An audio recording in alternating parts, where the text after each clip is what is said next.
నుంచి ఇంతవరకు పాటల ద్వారా మీ నామాన్ని మహింపరచడానికి స్తోత్రాలు చెల్లిస్తున్నాం. దీవించండి అయ్యా. మీ వాక్య ధ్యానంలోకి వెళుతుండగా కృప చూపండి, సహాయం చేయండి అయ్యా. పగలంతా పని చేసుకుని అలసిపోయి వచ్చున్నారు మీ బిడ్డలు.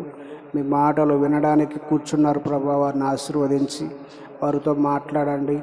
మనుషులుగా మేము మాట్లాడితే ఉపయోగం లేదు ప్రభా. మీరు మాట్లాడి సహాయం చేసి దీవించండి. మీరు మాట్లాడితే మా బాధలన్నీ పోతాయి ప్రభా. మా రోగాలన్నీ నయమవుతాయి తండ్రి. మీరు మాట్లాడితే మా బ్రతుకులకు నెమ్మది దొరుకుతుంది తండ్రి. మీరు మాట్లాడి సహాయం చేసి ఈ శుక్రవారం దినాన మాకు ఎవరికి ఏ మాటలు దాచిపెట్టారో ప్రభా, మీ పక్షంగా నిలువండి. నేను బలహీనున్నయ్యా, నన్ను బలపరిచి వాడుకోనండి ప్రభా. సంఘాన్ని దీవించండి నాయన. సంఘాన్ని అభివృద్ధి చేయండి, ఆశీర్వదించండి. మీ బిడ్డలు వింటుండగా మంచి వినబుద్ధిని దయచేయండి. మీ మాటలు విన్నట్లుగా కాకుండా విని ఆ మాటల ప్రకారంగా నడుచుకునే భాగ్యం దయచేయండి. సైతాను ఎక్కడ బిడ్డలు మోసగించకుండా, మాయ చేయకుండా ప్రభా, వారిని వెనుకకు లాగకుండా మీరే కృప చూపించి సహాయం చేసి దీవించమని మీ దయగల హస్తాలకు సంఘమును బిడ్డలను అప్పగిస్తూ మీ పక్షంగా విత్తబోయే ప్రతి మాటను పరలోకమందు ముద్రించి మీ సిలువ చాటు నుంచి మాట్లాడించి మహింపొందమని, నన్ను బలపరిచి దీవించి ఆశీర్వదించి సహాయం చేయమని, మీ పరిశుద్ధాత్మ నడిపింపును దయచేయమని, శక్తిని దయచేయమని యేసుక్రీస్తు నామములో ప్రార్థిస్తున్నాం తండ్రి.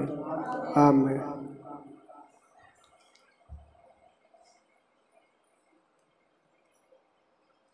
మన ప్రభువును రక్షకుడు చేరి కూడా వచ్చిన మీ అందరికీ ప్రభు నామంలో వందనాలు తెలియపరుస్తున్నాం.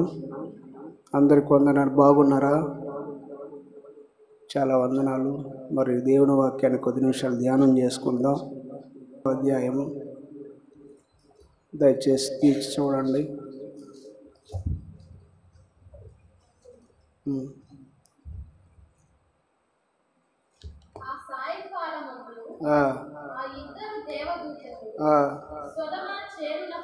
అదిగో సాయంకాల పూట ఇద్దరు దేవదూతలు సొదొమ గొమొర్రా చేరినప్పటికీ లోతు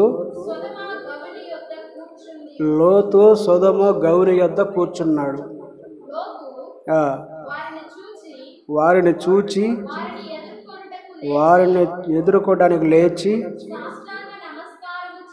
సాష్టాంగ నమస్కారం చేసి, నా ప్రభువులారా, దయచేసి మీ దాసుని ఇంటికి వచ్చి ఈ రాత్రి వెళ్ళబుచ్చి కాళ్ళు కడుగుకొని మీరు పెందలకాడ లేచి మీ తోరణ మీరు పోవచ్చు అన్నాడు. అందుకు అలా కాదు, నడి వీధిలో ఈ రాత్రి వెళ్ళబుచ్చుకొని వెళతాం అంటే వీధిలోనైనా పడుకొని వెళ్తాం అంటున్నాడు. నడి వీధిలో ఇక్కడే ఉండిపోతాం, మీ ఇంటికి కాదు, ఇప్పుడు రావటానికి కుదరదు అంటున్నారు. అంటే ఏం జరిగింది ఇక్కడంటే, ఇక్కడ లోతు సొదొమ పట్టణాన్ని గురించి మీ అందరికీ తెలుసు. పరిశుద్ధాత్మ దేవుడు నా ద్వారా ఈ రాత్రి వేళ మీ అందరితో మాట్లాడుగాక. కొద్ది నిమిషాలు ఓపికగా వినండి, దేవుడు మీతో మాట్లాడతాడు. హల్లెలూయా. ఇది సొదొమ పట్టణాన్ని గురించి రాత్రి వేళ ప్రేరేపించబడి మీతో మాట్లాడుతున్నాను. ఇక్కడ ఈ పట్టణాన్ని గురించి మీ అందరికీ తెలుసు. ఏంది తెలుసు అంటే, ఆ పట్టణం పాపాత్మలతో నింపబడిన పట్టణం సొదొమ గొమొర్రా.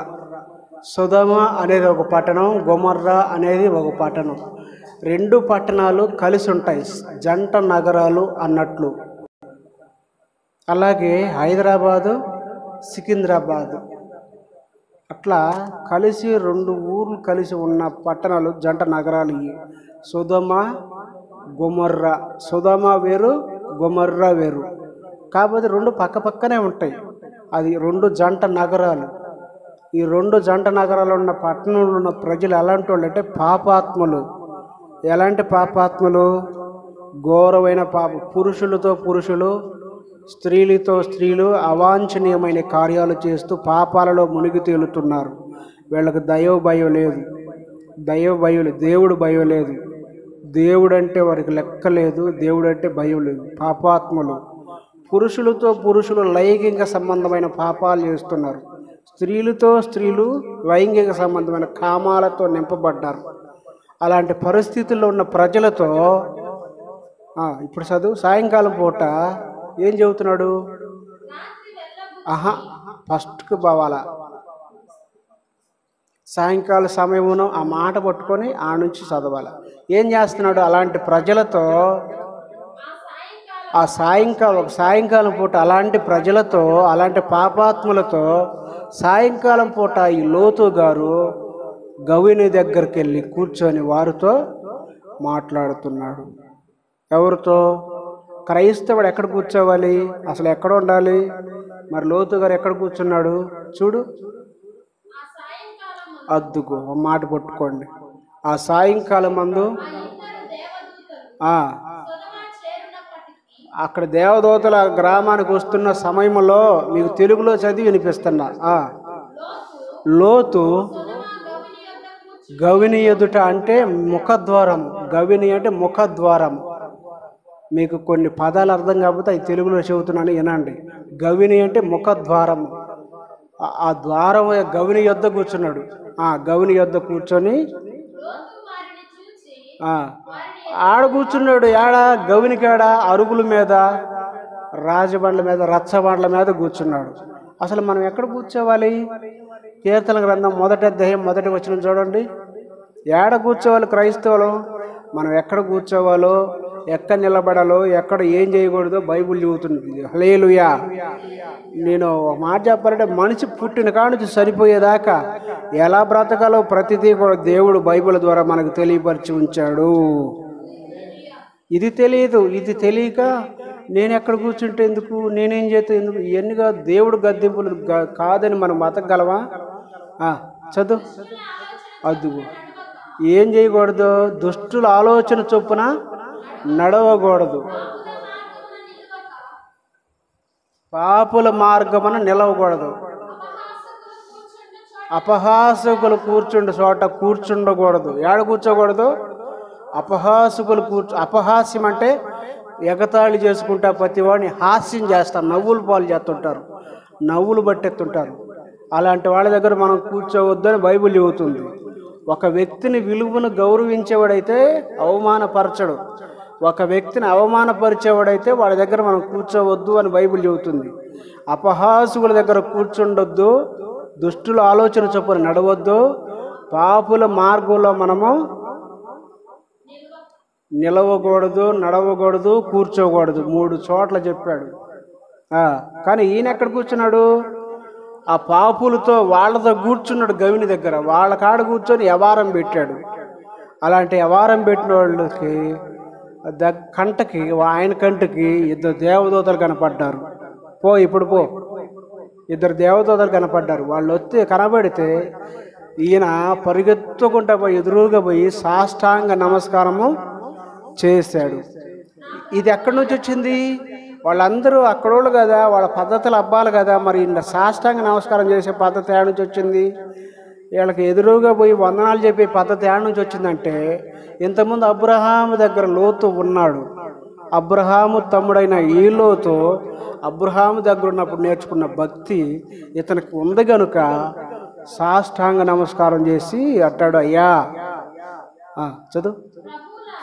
నా ప్రభులారా, దయచేసి నీ దాసుని ఇంటికి వచ్చి, అయ్యా నేను పరయోడిని కాదయ్యా, ఈ పాపుల్లో నేను ఒకడు కాదయ్యా, నన్ను పరయోడిగా చూడవద్దు, నేను కూడా అబ్రహాము తమ్ముడినే, నేను కూడా దేవుని నమ్మిన వాడినే, దయచేసి నీ దాసుడైన నన్ను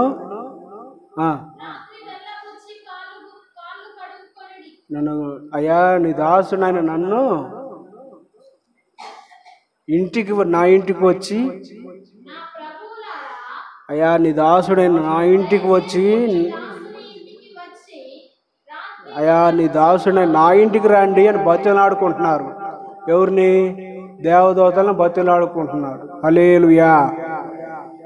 అయ్యా రండి, నా ఇంటికి రండి, మీరేందో చూడబోతే చక్కగా ఉన్నారు, ఈ ఊరోళ్ళు మంచోళ్ళు కాదు, వీళ్ళు పాపులయ్యా. మరి అలాంటి వాళ్ళ దగ్గర నువ్వెందుకు కూర్చున్నా? వాళ్ళు మంచోళ్ళు కాదు, మరి నువ్వెందుకు కూర్చున్నా? అయ్యా నువ్వు ఇట్లా వీధులు ఏమిటి తిరగొద్దు అయ్యా, వీళ్ళు మంచోళ్ళు కాదు, మా ఇంటికి రండి, నేను ఆతిథ్యం ఇస్తాను, మీకు కావాల్సిన ఆశ్రయం ఇస్తాను, మీ పని మీరు చూసుకొని పొద్దున్నే కాకపోతే ఏదైనా పని ఉంటే వెళుదురు కానీ రాండి అని బ్రతిమలాడుతున్నాడు. అంటే వాళ్ళు అంటారు,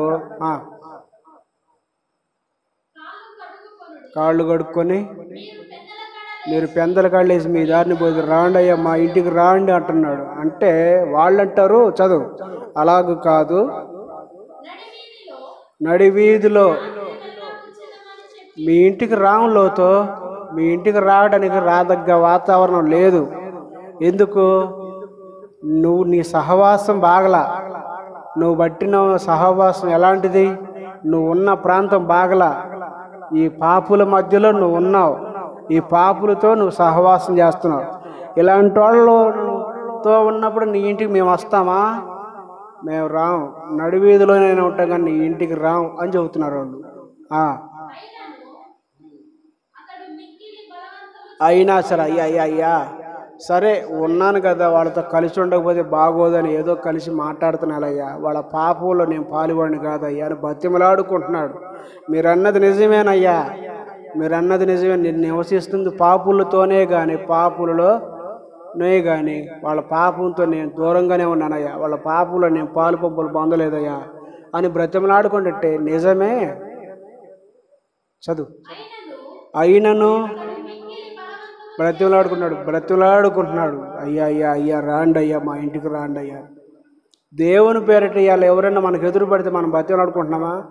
తలుపులేసి పక్కింటికి పోయి కూర్చుంటాం కదా. దేవుని సేవకులు మన ఇంటికి కూర్చిపోతే మంచిదంట. హల్లెలూయా. సువార్త ప్రకటించు వాని పాదములు పర్వతముల మీద సుందరములై ఉన్నవి. కాబట్టి వాళ్ళు మన ఇంటికి రావటం ఆశీర్వాదం.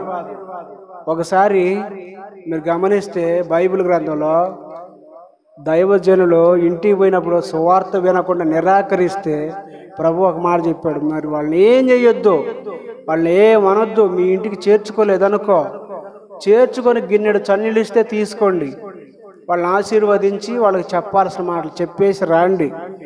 చేర్చుకోలేదనుకో మీ పాద ధూళ్ళు ఉంది కదా అక్కడే దులిపేసి రండి, వాళ్ళ సంగతి నేను అక్కడ చూసుకుంటానంటాడు.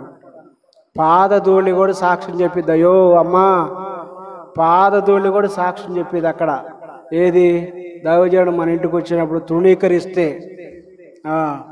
పొద్దుగులు మా ఇంటికి వస్తున్నాడు అని సనిగేవా, నువ్వు అక్కడ లెక్క చెప్పుకోవాలి. ఎందుకు వస్తున్నాడు? దేవుడు నిన్ను పంపిస్తున్నాడు. ఇంతమంది ఉన్నప్పుడు నీ ఇంటికి ఎందుకు వస్తున్నాడు? దేవుడు పంపిస్తున్నాడు, ఏదో ఒక విధంగా నీ కొరకు ప్రార్థించడానికి పంపిస్తున్నాడు. నీ ఇంటికి వచ్చినంత మాత్రం నువ్వు తేలకు చూస్తావా? అది పాదధూళి సాక్షి, దుమ్ము దులిపాడా నీకు మామూలుగా ఉండదు. అందుకే జాగ్రత్త, భయం కలుగు.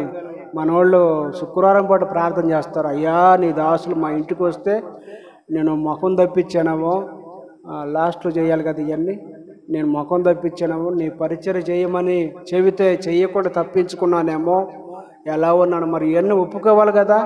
కనుకనే జాగ్రత్త. దాసులను ప్రేమించి పిలుస్తుంటే వాళ్ళంటారు, మేము నడివీధిలోనే ఎల్లబుచ్చుతాం, మేము రాములతో మేము రావడానికి నీ ఇల్లు అనుకూలంగా లేదు, నీ హృదయం అనుకూలంగా లేదు, నీ కుటుంబం మాకు అనుకూలంగా లేదు, మేము రాము అంటారు. అయినా గట్టిగా బతిలాడితే చూడమ్మా, చదువు,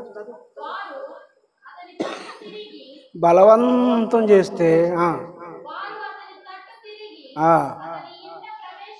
సరే. ఇంత బతిలాడుతున్నప్పుడు అబ్రహాము బతిలాడాడు కదా, గోజాడుకున్నాడు కదా, అయ్యా 10 మంది ఉంటే వదిలిపెడతావా అని దేవుడితో బేరమాడాడు కదా, ఇతని కోసమే కదా, ఇతన్ని విడిపించుకొద్దాం మనం పోదామని వాళ్ళు ఆలోచించుకొని సరేలేనే ఆయన తట్టు తిరిగి ఇంటికి పోతారు. ఇంటికి పోతే ఇంటికి పోతే ఏం చేశాడు? విందు చేశాడు ఆ దేవదూతలకి. అబ్రహాము కుమారు తమ్ముడైన లోతు విందు చేశాడు.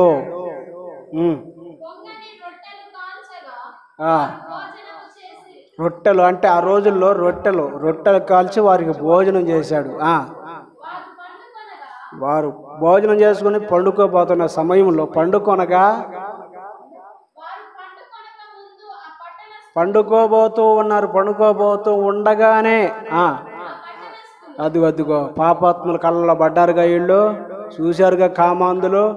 చూసి ఆ పట్టణస్తులందరూ అంట అనగా సొదొమ మనుషులు బాలులను వృద్ధులను.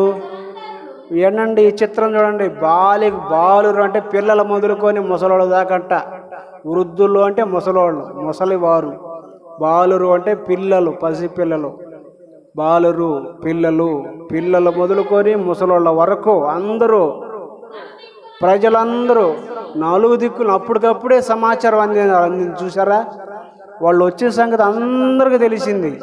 నలుగు దిక్కులు ఆ పట్టణంలో అందరికీ తెలిసిపోయింది. లోతు ఇంటికి 2 మనుషులు వచ్చారు, రాండి అని సమాచారం పెట్టుకున్నారు. దేవుడి మాటలు ప్రకటించంటారా బాబు అంటే ఈ నోరు ఎత్తరు, కానీ ఒట్టొట్టి మాటలు మాత్రం కాకులలో కేవ కేవని అరిసి అందరికి చెప్తూ ఉంటారు. వీళ్ళు దేవదూతలు వచ్చారో లేదో వెంటనే ఊరు మొత్తానికి తెలిసిపోయింది, నలుదిక్కులకు తెలిసిందంట. ఆ గ్రామం ఆ ఇండ్లు చుట్ట వేశారంటే ఆ రాత్రికి. నలుదిక్కుల నుండి అది చదువు ఫస్ట్ కానించి క్లారిటీ చెప్పి ముందుకు పోతా.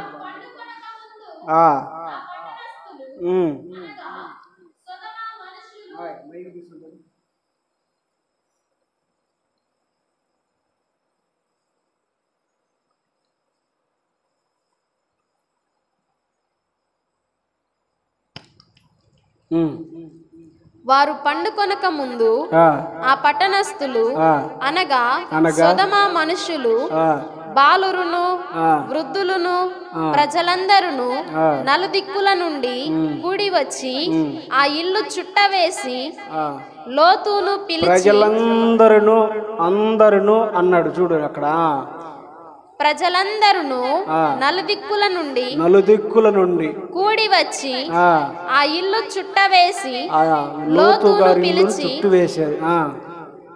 ఈ రాత్రి నీ యొద్దకు వచ్చిన ఈ మనుషులు ఎక్కడా? మేము వారిని కూడునట్లు మా యొద్దకు వారిని వెలుపలికి తీసుకొని రమ్మని అతనితో చెప్పగా, లోతు వెలుపల ద్వారమునొద్దనున్న వారి దగ్గరకు వెళ్ళి తన వెనుక తలుపు వేసి, అన్నలారా ఇంత పాతకము కట్టుకొనకుడి. చూడండి ఎంత మర్యాద, అన్నలారా అని పిలుస్తున్నాడు, నోరారా పిలుస్తున్నాడు, అన్నలారా. ఎందుకన్నా ఇంత మహాపాతకం కట్టుకుంటున్నారు? అతిథి దేవో భవ అన్నారు. మన ఇంటికి వచ్చిన వారు దేవుళ్ళతో సమానం అన్నారు కదా, అలాంటి వాళ్ళ మనం ఇంత దుర్మార్గం చేయడానికి మీరు ఎందుకు వచ్చారు నల్లారా అని బతులాడుతున్నాడు. ఇదిగో పురుషుని కూడని 2 కుమార్తెలు నాకున్నారు. ఎందుకన్నా మీకంత కామం, ఎందుకన్నా మీకంత రౌద్రం, ఎందుకు మీకంత దుర్బుద్ధి అని అంటూ, ఒకవేళ అంతగా ఇదిగా ఉంటే పెండ్లి కాని యవ్వన బిడ్డలు నా ఇంట్లో 2 ఉన్నారు, సెలవైతే వారిని మీ యొద్దకు వెలుపలికి తీసుకొని వచ్చేదను. వారిని మీ మనసు వచ్చినట్లు చేయుడి. ఈ మనుషులు నా ఇంటి నీడకు వచ్చి ఉన్నారు గనుక వారిని మీరేమి చేయకూడదని చెప్పినప్పుడు వారు నీవు అవతలికి పొమ్మనిరి అంటున్నాడు. అయ్యా వాళ్ళు ఏం పని చేయొద్దు, వాళ్ళు ఏం చేయొద్దు, నా ఇంటికి వచ్చిన వాళ్ళు గౌరవించండి, నా ఇంటికి వచ్చిన వాళ్ళని, నా దగ్గరకు వచ్చిన వాళ్ళు గౌరవించండి, ప్రేమించండి. వాళ్ళు ఏం చేయొద్దు, అవసరమైతే వాళ్ళకు బదులు నా బిడ్డలనైనా ఇస్తా కానీ నువ్వు వాళ్ళు ఏం చేయొద్దు అని బతిలాడుకుంటున్నాడు. వాళ్ళు అంటారు ఏ బా అవతల పో అన్నారు. మరియు అవతలకి పో, వారు వీడెవడో మనలోనికి పరదేశిగా వచ్చి, వీడిది మన ఊరు కాదు, మన పల్లె కాదు, మన వ్యవహారం కాదు, వీడేందురు మన మధ్యలోకి వచ్చి మనకే నీతులు చెబుతున్నాడు. చూసారా, పాపులకు నీతులు చెబితే ఇలాగే ఉంటాయి. పాపం చేసేవాడికి కళ్ళు మోసకపోతాయి, కామపు పొరలు కమ్మకపోతాయి. తప్పయ్యా అంటాం కూడా తప్పే. అందుకని అన్నలారా ఇది తప్పన్నా, మన ఇంటికి వచ్చిన వాళ్ళు దేవుడితో సమానం, ఈ పాపం మనకు వద్దన్నా అంటే ఈడెవడరా, ఈడెక్కడి నుంచో వచ్చి మనకు నీతులు చెబుతున్నాడు అని మాట్లాడుతున్నారు ఈ పాపులు. వీడెవడో మనలోనికి పరదేశిగా వచ్చి తీర్పరిగా నుండ చూచుచున్నాడు. వీడు మనకు తీర్పు తిరుగుతున్నాడు రో, వీడు ఏం చెయ్యాలో ఏం చేయకూడదు మనకు బోధకుడు అయ్యాడు రో అని వీళ్ళు మాట్లాడుతున్నారు.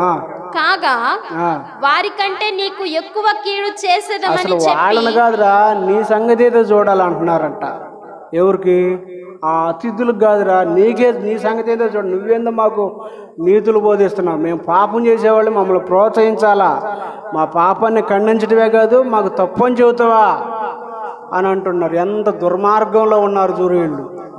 లోతు అను ఆ మనుషుని మీద పడి దొమ్మిగా పడి, దౌర్జన్యంగా లోతు మీద పడి దొమ్మిగా పడి తలుపు పగలగొట్టుటకు సమీపించిరి. తలుపు పగలగొడదామని సిద్ధపడ్డారు మొత్తానికి.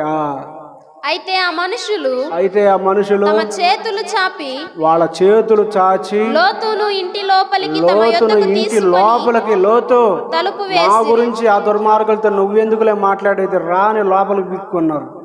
పీకి తమ యొద్దకు తీసుకొని తలుపు వేసిరి. వాళ్ళు లోతును లోపలికి పిలిచి తలుపేసి, అప్పుడు మా గురించి వాళ్ళతో ఆ పాపాత్ములతో నీకెందుకు గోలాగా మేము చూసుకుంటాంగా, మేము వచ్చిన వాళ్ళు సామాన్యులం కాదుగా, వాళ్ళని బ్రతులాడేది ఎందుకు, వాళ్ళని ఏం చెయ్యాలో ఎట్ట చెయ్యాలో మాకు తెలుసుగా, నువ్వు బాధపడబాకు లోతు, నీ తప్పేముంది, బ్రతులాడుకున్నావు, ఇంటికి తీసుకొచ్చావు, ఆతిథ్యం పెట్టావు, ఆశ్రయం ఇచ్చావు, మమ్మల్ని బాగానే చూసుకున్నావు. కానీ కామాంధులు అంటారే, వీళ్ళు పాపం చేయడానికి మొత్తం ఒకటయ్యారు, మంచి చేయడానికి ఒకటి కాల, పాపం చేయడానికి మొత్తం ఒకటయ్యారు. వీళ్ళెవరో మేము చూసుకుంటాం అని లోతులు లోపలికి తీసుకుని తలిపేశారు. వేసి అప్పుడు వారు పిన్నలు మొదలుకొని, ఆ తలుపేసిన వెంటనే పిల్లలు మొదలుకొని పెద్దల వరకు ఆ ఇంటి ద్వారము దగ్గరనున్న వారికి కనుమబ్బు కలుగ. ఎప్పుడైతే తలుపు వేయబడిందో వాళ్ళకి కనుమబ్బు కలిగిందంట. అంటే కళ్ళన్నీ పోయినాయి, కళ్ళు కానరాట్లా. వారు ద్వారము కనుగొనలేక విసిగిరి. అదిగో ద్వారమే అక్కడ ఉన్నదే మాయమైపోయి, కళ్ళు మసకలు, కళ్ళు మాంద్యం వచ్చేసింది, కళ్ళు కనపడలా. ఆ ద్వారం వెతుకులాడుతూ విసుగు, ఎడిపోయాడురా, ఇప్పుడు దాకా ఏడే ఉన్నాడు కదరా అని వాళ్ళు వెతుకుతున్నారు. కానీ లోతు కనపడతలే. కారణం ఏంది? లోతు కనపడతాం కాదు, వాళ్ళు కళ్ళే కనపడతం లేదంట. హల్లెలూయా. చూసారా వాళ్ళు ఏం పని చేశారు? విసిగిపోయారంట. అప్పుడు ఆ మనుషులు లోతుతో లోపల అంటున్నారు, లోతు ఏమయ్యా, ఓ లోతు ఏమయ్యో వింటున్నావా? అవసరమా నీకు ఇక్కడ ఇలాంటి ప్రజల మధ్యలో ఉండడం? అవసరమా? ఇలాంటి పాపుల మధ్యలో నీకు అవసరమా? నువ్వు చేసిన భక్తి ఏంది? నువ్వు తిరిగిన వ్యక్తి ఎవరు? అబ్రహాముతో ఉంటూ నువ్వేదో కోరుకొని వచ్చేవలే పోనీలనుకుంటే వాళ్ళు ఇలా తయారయ్యారు. వాళ్ళ మధ్యలో నువ్వు అవసరమా ఇక్కడ? చదువు. అప్పుడు ఆ మనుషులు లోతుతో, ఇక్కడ నీకు మరి ఎవరున్నారు? నీ అల్లుని, నీ కుమారులను, నీ కుమార్తెలను, నీకు సంబంధించింది ఏమన్నా ఉందా లోతేడా? నీకు సంబంధించింది ఏమన్నా ఉంటే వాళ్ళు తెచ్చుకో. ఇప్పుడు మేము ఒక నిర్ణయం తీసుకోబోతున్నాం, ఇలాంటి వాళ్ళ మధ్యలో నువ్వు వద్దు అని చెప్పి అంటున్నారు. నీ అల్లుని, నీ కుమారులను, నీ కూతుర్లు ఉన్నారు కదా, పెళ్లిళ్ళు చేయాలని అల్లుళ్ళు నిర్ణయించుకున్నావు కదా, నీ అల్లులను కూడా తీసుకొచ్చుకోపో, వాళ్ళని కూడా తీసుకొని వేరు చేస్తాం, వాళ్ళల్లో నువ్వు వద్దు. పాపులతో నీతిమంతులు కలిసి ఉండకూడదు, మేము వేరు చేస్తాం, వాళ్ళు పిలుచుకొచ్చుకోపో. ఇక ఇంత దుర్మార్గంగా ప్రవర్తించే వాళ్ళు ఇక బతకబోరు, వీళ్ళని బతకనయ్యాం మేము అని చెప్పి అంటారు. ఆ మాట అంటే ఇప్పుడు లోతు గారు చేస్తాడా? చదువు. ఈ ఊరిలో నీకు కలిగిన వారిని అందరినీ ఎవరెవరు కావాల్సిన వాళ్ళు ఉన్నారో వాళ్ళని బతిలాడి తీసుకొచ్చుకోపో అన్నాడు. మేము ఈ చోటు నాశనము చేయవచ్చితిమి. ఇదిగో పాపం ఎక్కడుందో మేము అక్కడ నాశనం చేయడానికి వచ్చాం, కాబట్టి నీకు కావాల్సిన వాళ్ళని పిలుచుకొచ్చుకోపో. ఒకప్పుడు రాహాబు అయిన వేశ్య తన కుటుంబాన్ని రక్షించుకుంది. అలాగే నీకు సంబంధించిన వాళ్ళు ఎవరైనా ఉంటే వాళ్ళని రక్షించుకుంటావా? ఈ శిక్ష నుంచి తప్పించుకుంటావా? నువ్వు మాట్లాడి తీసుకొచ్చుకో పో, అవకాశం ఇస్తున్నామని అంటే ఈయన ఏం చేశాడు? వాళ్ళ మాటలిని మేము ఈ చోటు నాశనము చేయవచ్చితిమి, వారిని గూర్చిన మొర యెహోవా సన్నిధిలో గొప్పదాయను గనుక. ఇదిగో వారు చేసే పాపాలన్నీ పైకి పోయాయి, దేవుడి సన్నిధికి పోయింది. మనం అనుకుంటాం మనం చేసే పాపాలు ఎవరికి తెలియదు అనుకుంటాం, మనుషుడు చూడకపోవచ్చు, కానీ మనల్ని సృష్టించిన సృష్టికర్త చూస్తూనే ఉన్నాడు. చూస్తున్నాడయ్యా తండ్రి, చూస్తున్నాడయ్యా నువ్వు చేసే పాపాలని చూస్తున్నాడమ్మా. అమ్మా అడుగుతాడమ్మా లెక్క, అడుగుతాడమ్మా తీర్పు రోజు నిన్ను లెక్క అడుగుతాడమ్మా. చీకట్లో చేశానని నన్నెవరు చూస్తారని చూసిన నాకేమని అనుకుంటూ ఉన్నావా? చీకట్లో చేశానని నన్నెవరు చూస్తారని చూసిన నాకేమని అనుకుంటూ ఉన్నావా? భయమసలే లేకున్నావా? చెడ్డ పనులు చేస్తున్నావా? భయమసలే లేకున్నావా? చెడ్డ పనులు చేస్తున్నావా? చూస్తున్నాడమ్మా చెల్లి, చూస్తున్నాడమ్మా నీవు చేసే పనులన్నీ చూస్తున్నాడమ్మా. అడుగుతాడమ్మా లెక్క, అడుగుతాడమ్మా తీర్పు రోజు నిన్ను లెక్క అడుగుతాడమ్మా. హల్లెలూయా. రెండు చేతులు ఎత్తి గట్టిగా స్తోత్రం స్తోత్రం చేద్దాం. హల్లెలూయా. హల్లెలూయా. గట్టిగా హల్లెలూయా. హల్లెలూయా. హలో, దేవుడు గుడ్డివాడు కాదు. కనులు ఇచ్చిన దేవుడు కానకుండా ఉండనా? చెవులు ఇచ్చిన దేవుడు వినకుండా ఉండనా? ఆయన మన అందరినీ కనిపెడుతూనే ఉన్నవాడు. మన పాపాలన్నీ కనిపెడతాడు. మనకు తెలియక దేవుడికి తెలియదు అనుకుంటాం, ఆయనకు అన్నీ తెలుసు. కాబట్టి అంటాడు లోతో, నీకు సంబంధించిన వాళ్ళందరిని తీసుకొచ్చుకో, చదువు అమ్మ. వారిని గూర్చిన మొర యెహోవా సన్నిధిలో దేవుని సన్నిధికి చేరింది అబ్బాయి. ఆ పాపం అక్కడికి పోయింది. పరలోకం వెళతాయండి, మనల్ని గురించిన పాపపు మర్ర వెళ్ళిద్ది, మనం చేసే ప్రార్థన వెళ్ళిద్ది. మనం చేసే ప్రార్థనకే ఈ స్లాబ్ అడ్డం ఉంది, ఏం వద్దోలే అనుకుంటాం కొంతమంది. లేదండి, అపోస్తల కార్యముల గ్రంథంలో కొర్నేలి చేసిన ప్రార్థన పరలోకానికి జ్ఞాపకార్థంగా వెళ్ళిందంట. హల్లెలూయా. అలాగే చేసిన పాపపు మర్రబోద్ది పరలోకం, చేసిన ప్రార్థన పరలోకం పోద్ది. పాదులే, ఏమి కాదులే, నిబ్బరంగా ఉంటావు, తీర్పు తీరుతాడు, తప్పించుకోలేవు, మొత్తుకున్నా వదిలిపెట్టేది లేదు. అక్కడ అగ్ని ఆరదు, పురుగు చావదు. పురుగు చావదని చెప్పుకోవడానికి తేలిగ్గానే ఉంది. ఆడ పడేటప్పుడు అర్థమైద్ది. చుక్క నీళ్లు లేక వేదన పడతాడు, ఇడిపించే నాదుడు లేక ఇక పశ్చాత్తాపడినా లేదు. దేవుడు ఎంత ప్రేమ గలవాడో తెలుసా? మన కొరకు ఎంత ఘోరంగా అయితే చనిపోయాడో, మనం మారు మనసు పొందకపోతే అంత ఘోరంగా శిక్షిస్తాడు. ఆయన మంచివాడు, మంచి బాలుడు, యేసు బాలుడు. ఏమి చేయడు అనుకుంటున్నారు కొంతమంది. ఒక్కొక్కళ్ళ తాట ఒలుస్తాడు ఆయన, మారు మనసు పొందకపోతే. ఈ రాత్రి వేళ నీ పాపాలు గుర్తించి మార్పు చెందుదువుగాక. చదువు. ఆకాశానికి చేరిన మొర యెహోవా సన్నిధిలో గొప్పదాయను గనుక దాని నాశనము చేయుటకు యెహోవా మమ్మును పంపినని చెప్పగా లోతు బయటకు ఆ పాపానికి అంతటితో నాశనం చేయండి. పాపిని ఉండటం వల్ల ఒక పాపి ద్వారా ఇంకో పాపి పాడైపోతున్నాడు. కాబట్టి దుర్మార్గులను నాశనం చేయండి అని పంపాడు దేవుడు.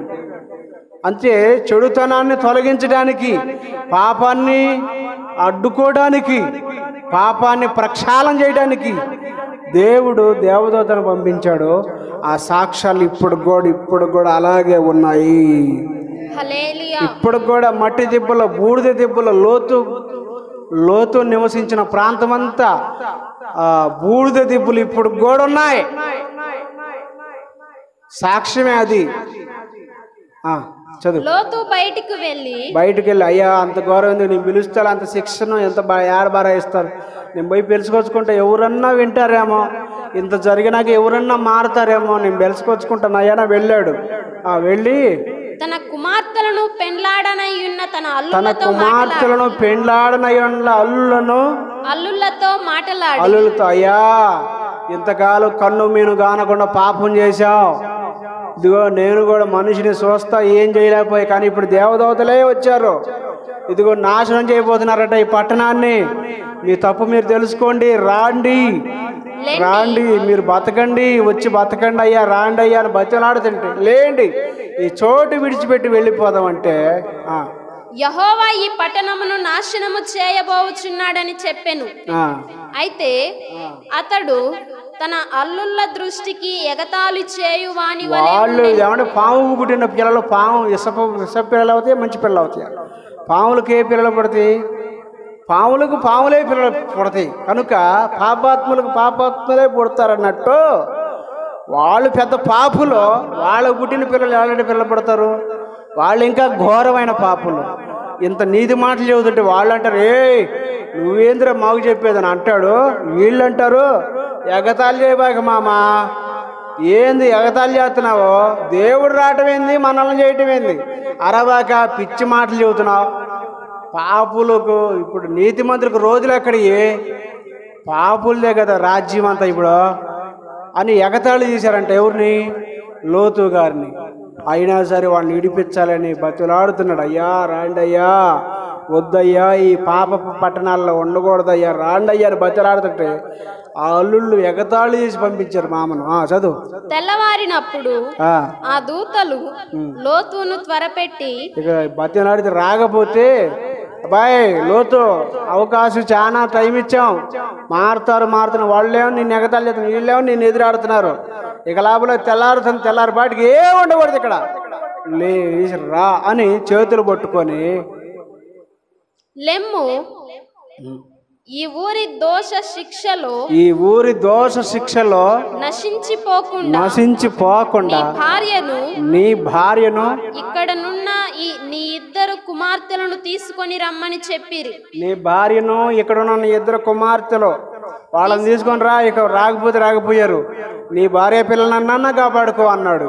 అతడు తడవు చేసెను. ఆయన ఏం చేస్తాడు? అబ్బో ఇప్పుడు బయలుదేరాలంటే బరిగొడ్లో బయట అంత ఆస్తి సంపాదించుకున్నాను, మరి ఎన్ని ఎవరు పెట్టిన ఎట్ట బావాలా, ఇప్పుడు తడువులాడుతున్నాడు అంట. రమ్మంటే తడువులాడతారు. అతని మీద యెహోవా ఆయన రమ్మంటే విడిచిపెట్టి వెళ్ళాల్సిందే. ఎట్టా రెప్ప పాటు మారిపోద్దంట. హల్లెలూయా. బంగారం ఆర్డర్ పెట్టుకున్నాను, చైన్లు చేయించుకున్నాను, అవి ఇంకా రాలేదు, ఎట్ట చెయ్యాలా ఏందా? ఈ వెనక ముందు సూపులు ఉంటాయి, వాటికి తడువు చేస్తే వాళ్ళు ఏం చేశారు? తడువు చేశారా? అప్పుడు అతని మీద యెహోవా కనికరపడుట వలన. ఎందుకు తడువు చేస్తున్నాడంటే ఆ కష్టం విలువ, లోతు కష్టం విలువ తెలుసు కనుక కనికరపడి ఆ మనుషులు అతని చేతిని, అతని భార్య చేతిని, ఆయన చేతిని, ఆయన భార్య చేతిని పట్టుకొని ఇద్దరు కుమార్తెల చేతులను పట్టుకొని వాళ్ళ చేతులను పట్టుకున్నారంట. దేవదూతలు తీసుకొని వచ్చి చేతులను పట్టుకుని వెలుపులకు తీసుకొచ్చి ఆ ఊరి బయట ఉంచిరి. ఆ ఊరు బయట ఉంచి ఆ దూతలు వారిని వెలుపలికి తీసుకొని వచ్చిన తరువాత ఆయన ఊరు బయటకు తీసుకుపోయారు. ఆ ఊళ్ళో లేకుండా ఊరు బయటకు తీసుకుపోయి నీ ప్రాణమును దక్కించుకొనున్నట్లు ఈ ఊళ్ళో ఉండి శాస్తారా పరిగెత్తి బతుకుతారా మీ ఇష్టం తేల్చుకోమన్నాడు. ఇక్కడుంటే చేస్తారు వాళ్ళతో పాటు, మీ ఇష్టం, పరిగెత్తండి. నీ వెనుక చూడకుము, పరిగెత్తుతూ ఒక పని చేయండి, వెనక తిరిగి చూడొద్దు. ఈ మైదానములో ఏమైపోద్దో ఎట్టయిపోద్దో ఎన్నొద్దు, నేను చెప్పాను వినాలంతే. పరిగెత్తుకుంటా వెళ్ళిపోండి, పరిగెత్తాడు కానీ వెనక్కి తిరిగి చూడొద్దు. ఈ మైదానములో ఎక్కడను నిలవక, ఇక్కడ ఏడ ఉండొద్దు, వెళ్ళిపో. నీవు నశించిపోకుండా ఏడున్నావా నువ్వు కూడా వాళ్ళతో పాటు, నీ ఇష్టం. నేను ప్రార్థన చేసుకునేవాడిని, పాపులతో ఉన్నావా, వాడు నువ్వు ఒకటే కాబట్టి వాళ్ళతో నాకెందుకు ఈ సావు అనుకుంటే నువ్వు పరిగెత్తు అన్నాడు. పరిగెత్తు. ఎట పరిగెత్తావు? వెనక్కి తిరిగి పరిగెత్తకూడదు, వెనక్కి తిరగకూడదు, పరిగెత్తుతూ ఉండు, వెనక్కి తిరిగి చూడబాకు, పరిగెత్తు.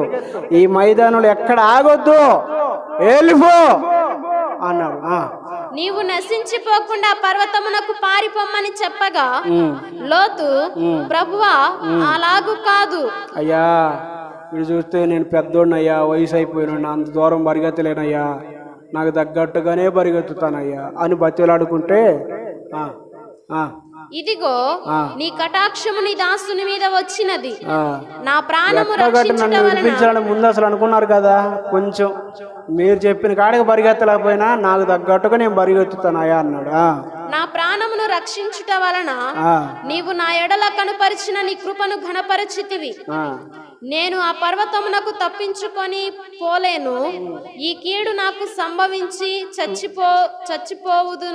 చచ్చిపోవుదునేమో. ఇదిగో పారిపోవుటకు ఈ ఊరి సమీపములో ఉన్నది.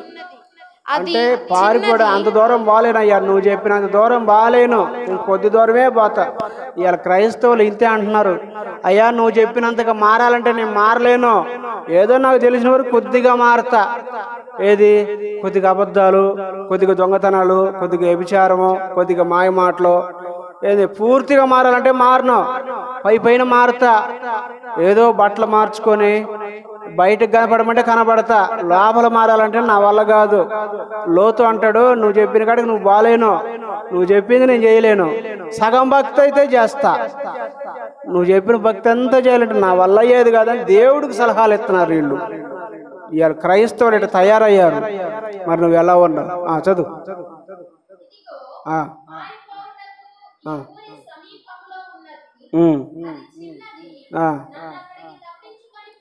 ఏదో నాకు అందుబాటులో ఉన్నవరకు పోతానయ్యా, ఆ మైకి వినపడినప్పుడే పోతానయ్యా, అందరిలో ఏదో వెనక ముందు ఏడో కూర్చుంటానయ్యా, ఇంటే ఇంటాను లేకపోతే గోడ కానుకుంటానయ్యా. వేళ సలహాలు ఎక్కువైనాయి ఇక్కడ. ఆయన చెప్పిన కాడికి మనం పోవాలా, మనకు తెలిసింది మనం చెయ్యాలా. స్తోత్రం చెప్పండి ఒకసారి గట్టిగా, హల్లెలూయా. దేవుడు మీతోనే మాట్లాడుతూ ఉండగా మీ హృదయాలు తెరవబడును గాక. గట్టిగా చెప్పండి ఆమేన్. కదా, ఇవాళ ఇటు సరిపెట్టుకోవట్ల భక్తి, ఇంటి సరిపెట్టుకొని నా భక్తి భలే ఉంది అనుకుంటున్నారు చాలామంది. దీన్ని ఏమంటారంటే కడగబడని పాత్ర. ఆయన మనల్ని కడగాల, ఆయన మనల్ని కడగాల. మీరు దాన్ని చూసారు లేదు, ఆడవాళ్ళు వంట చేసేటప్పుడు ఒక్కొక్కరు కఠినంగా చేస్తారు, పాగుపడేటప్పుడు ఏమి కఠినంగా తిప్పుతారో. సరిపోతులే అన్నమాట, సాల్లా పాగు సరిపోలా, తిప్పాల్సిందే అంటారు. పచ్చడి నలిగింది, నలగలా, నేను అనుకున్న కాడికి మెదగాల్సిందే. నువ్వు అనుకున్న పచ్చడే మెదగాలైతే మరి దేవుడు అనుకున్న రూపానికి నువ్వు చెక్కబడాలి. అందుకే శ్రమల ద్వారా తొక్కబడాలి, నిన్ను నలపబడాలి, నిన్ను ఆయన తనకిష్టమైన పాత్రగా చేసుకుంటాడు. అందాక నువ్వు పడాల్సిందే ఈ బాధలు.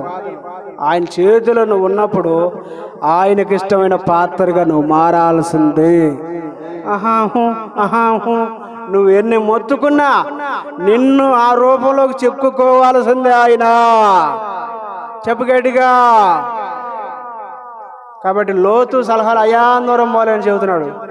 అంతా బాగానే ఉంది, ఇక్కడికి వచ్చేలాగా తేడా పడ్డాడు. ఏమైందో చూడు ఆ కుటుంబం తర్వాత. దేవుడు చెప్పినట్టు మనం వినాలా, మనం చెప్పినట్టు దేవుడు వింటాం కాదు. చదువమ్మా.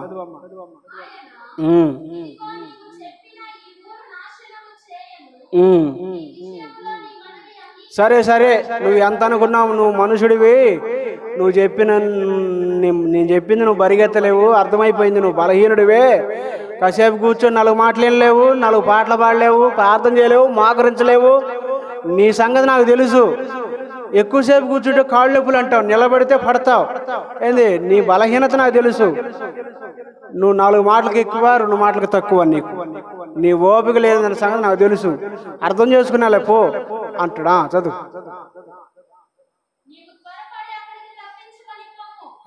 నువ్వు త్వరగా పో, అయితే నీ సంగతి నాకు అర్థమైంది. గంట చెప్పావు నువ్వు, వామ్ము గంట సేపు చూస్తే ఏడైనా అలా కాళ్ళు బెక్కొత్తంటే 4 మాటలు చెప్పి పంపావు అనుకో, అప్పుడే అయిపోయిందా? ఇప్పుడే అయిపోయింది ఏంది? మేము గంటలు వినేవాళ్ళం అయితే. హల్లెలూయా. అందుకే కింద నుండి సలహాలు ఇచ్చేటప్పుడు కొంచెం జాగ్రత్త. నువ్వు పరిగెత్తాలి కూడా, ముందు నువ్వు చేయాల్సిన నువ్వు చేయ, నువ్వు ఆడకు పోయిన తర్వాత నేను మాట్లాడతా, నేను చేస్తా అంటున్నాడు. సరే నువ్వు వెళ్ళాలనుకున్నా కూడా ఎల్లుతో నేను చెప్పిన కాడికి నువ్వు బాగున్నప్పుడు నువ్వు పోయే కాడికే పో అన్నాడు. ఎవరు? దేవదూత. అంటే నువ్వు పోయేదాకా నేనేం చేయను, నువ్వు పోయినాక నేను చేస్తా పో అన్నాడు. పోతున్నాడు. చెప్పు. చదువు.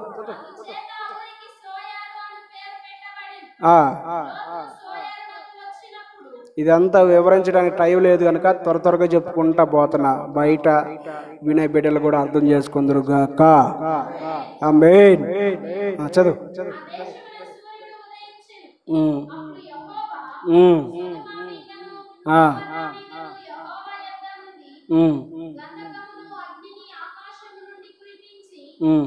ఏడ నుంచి? ఎక్కడి నుంచి? ఆకాశం నుండి గంధకములను. ఏ గంధకములు? అగ్నిగంధకములు. అగ్నిగంధకాలు అగ్నితో పెట్టాడు. ఇప్పుడు ఫస్ట్ ఒకటి జరిగింది, జలప్రళయం, చల్లని మరణం. ఇప్పుడు అగ్ని గంధకాలు. అగ్ని బాధ ఎలా ఉంటుందో తెలుసా? అరసలేస్తావు కదా నూనెలో, చిటికి పెడితే అంటావే, అసలు నువ్వే పడిపోతున్నావు ఆ అగ్నిలో. అది తెలుసా నీకు?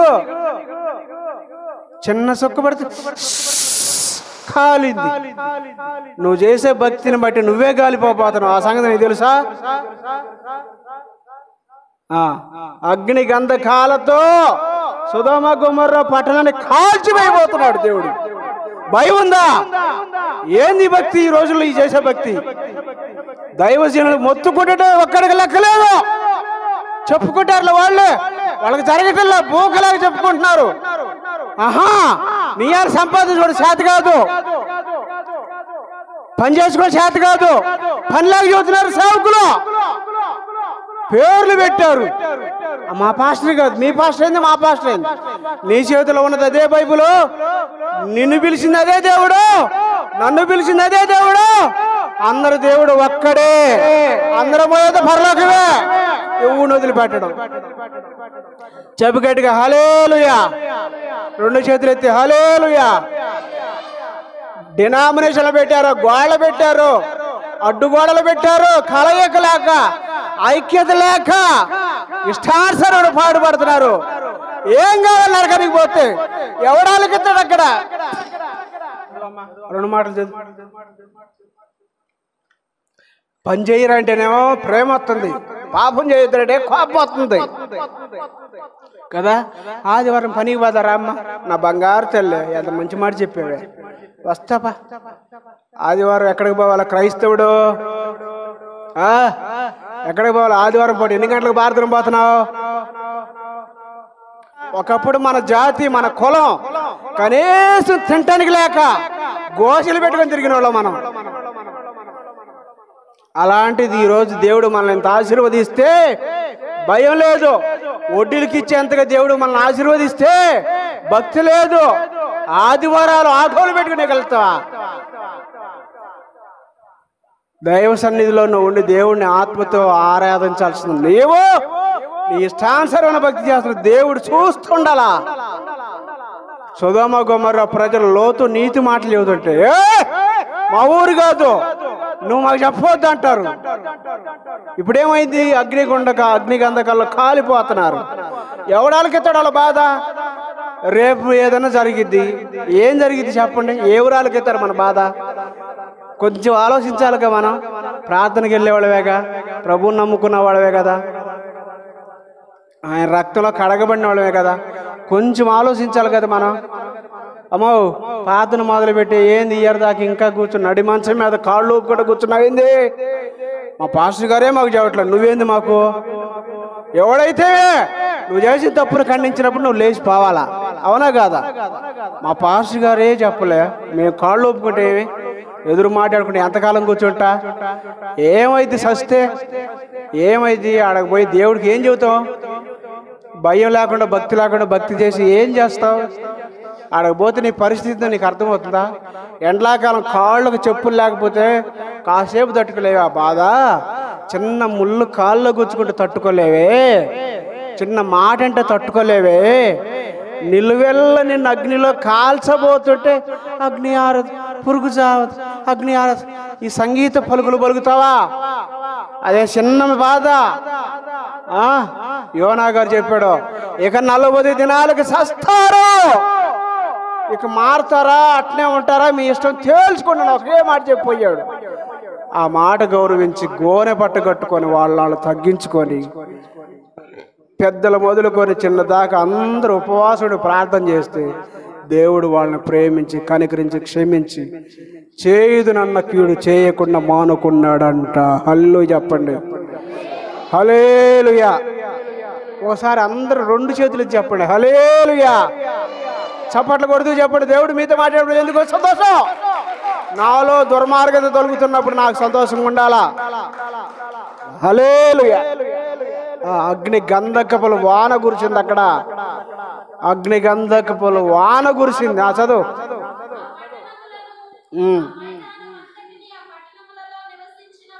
ఆ ప్రాంతంలో ఉన్న వాళ్ళందరినీ ఎవరిని వదిలిపెట్టలా. నేల మొలకలతో సహా నాశనం చేశాడు దేవుడు.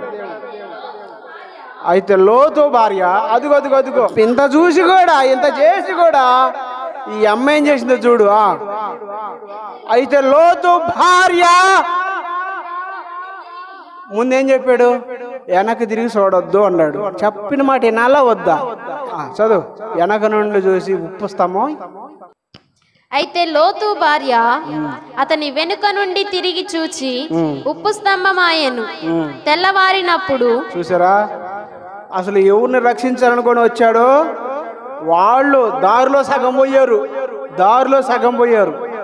దారిలోనే తిరిగి చూసిందండి. ఆ కాసేపు తలకాయ తిప్పుకోకుండా ఉంటే బాగుండేదే కదా. ఇంతసేపు ఏందో అనుకుంటా వచ్చింది. ఉదారం ఆగల ఇప్పుడు దాకా. చూడు, నామకార్థ భక్తి తింటే ఉంటది. నువ్వు భూమి మీద ఉండదానివి కాదు, పరలోకం పోయిందానివి కాదు.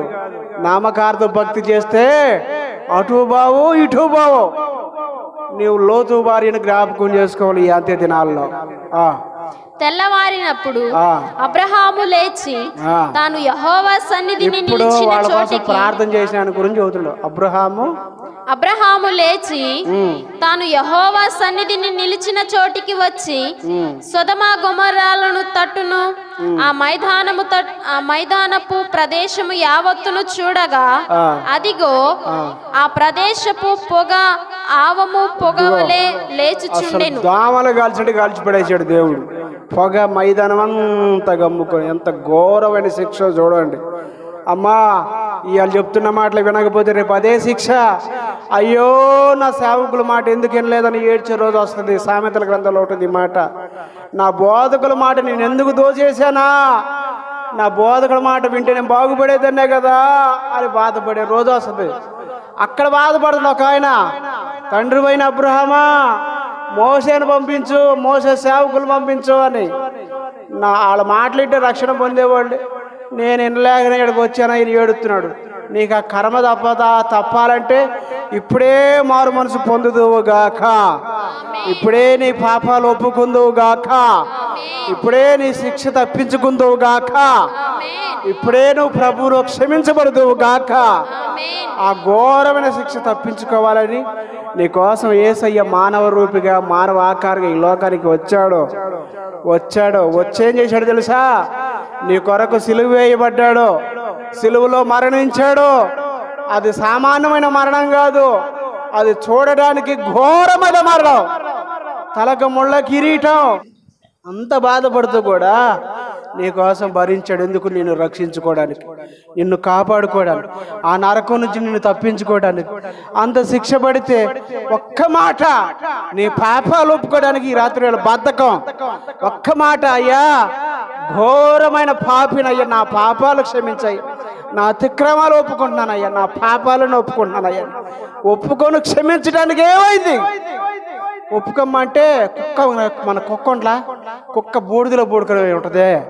మాకరించడానికి రావు మోకాళ్ళు. ఏంది?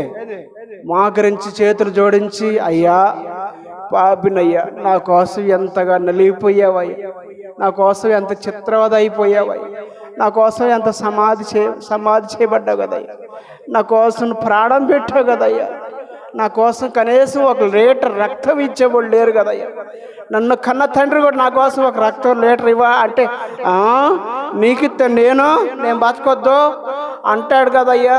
అలాంటిది నా తండ్రి నాకు రక్తం ఇవ్వనప్పుడు నువ్వు నన్ను ప్రేమించి ఆఖరి రక్త బొట్టు వరకు నా కోసం చిందించావు కదయ్యా. నన్ను ఎందుకయ్యా ఎంతగా ప్రేమించావు? ఏముందయ్యా, ఏం మంచి ఉందయ్యా నాలో? ఈ పాపిని నన్ను ప్రేమించి నా కోసం ప్రాణం పెట్టావు. పశ్చాత్తాపడి నీ పాపం ఒప్పుకోగలిగితే ఈ రాత్రి వేళ ఆయన నమ్మదగిన దేవుడు. చెప్పుగట్టిగా హల్లెలూయా. కాబట్టి నా ప్రియమైన దేవుని బిడ్డలారా, మీ పాపాలు అతిక్రమంలో దాచిపెట్టువాడు వర్ధలడో, వాటిని ఒప్పుకొని విడిచిపెట్టువాడు కనికరాన్ని పొందుతాడు. దేవుడు నన్ను బలపరుస్తున్నాడు, నన్ను ఆవేశపరుస్తున్నాడు. ఆయన నా ద్వారా మాట్లాడుతున్న ప్రతి మాట నీ హృదయంలో చేర్చుకొని ఇప్పుడే మార్పు చెందుదువు గాక. దేవుడు నీతో మాట్లాడుతుండగా పశ్చాత్తాపం. ఏంది? నువ్వేం చేసినా దేవుడు నిన్ను దీవించిన గాక అంటే దీవెనలు రావు. దేవుడు మనల్ని గద్దించాలి, దేవుడు మనల్ని మందలించాలి, దేవుడు తన వాక్యంతో మనల్ని సరి చేయాలి, బాగు చేయాలి. అదే గంటల గంటలు సినిమా హాల్లో కూర్చొని ఎంజాయ్ చేస్తాం. 1 గంట ప్రభు దగ్గర కూర్చుంటే ఆయన మాట్లాడితే మన జీవితమే మారిపోద్ది. హల్లెలూయా. కాబట్టి మార్పు చెందాలి. సున్నం కొట్టిన సమాధులకు ఎంతకాలం ఉంటావు? పైకేమో అలంకరించబడిన సమాధి, లోపలేమో కుళ్ళు, కంపు, దుర్వాసన, ఎముకలతో చెడు వాసన. అదే గుడ్డి పరిసేయులాగా ఉంటున్నావా? మోకరించు, కళ్ళు మూసుకో, ఒప్పుకోలు ప్రార్థన చేయి.